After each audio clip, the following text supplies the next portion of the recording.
தொட்டு சொல்லுங்க, மக்களோட நின்னீங்களா?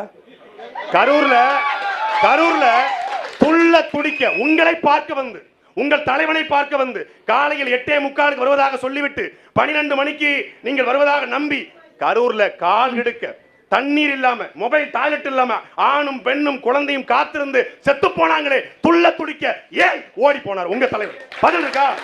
பதில் இருக்கா? இன்னைக்கு வரைக்கும் 8:45 வர்றேன்னு சொல்லிட்டு ஏன் 8:45 வீட்டுல கிளம்பினார்? இத மாதிரி ஒரு சோம்பேறி தலைவரை தமிழ்நாடு பார்த்திருக்கா? இவரு அண்ணன் சாரி, வார்த்தையில கவனமா. 8:45 வருதா சொல்லிட்டு 12 மணிக்கு வந்தா என்ன பேரு? சரி, உற்சாகமான தலைவருங்க, உற்சாகமான தலைவர், உற்சாகமான தலைவர் சொல்லலாமா? பக்கா மாஸ், பிளாஸ்ட் சாரி பிரதர், பக்கா மாஸ் பேச விடுங்க. சரி, நான் கேக்குறேன், 8:45 வருதா சொல்லிட்டு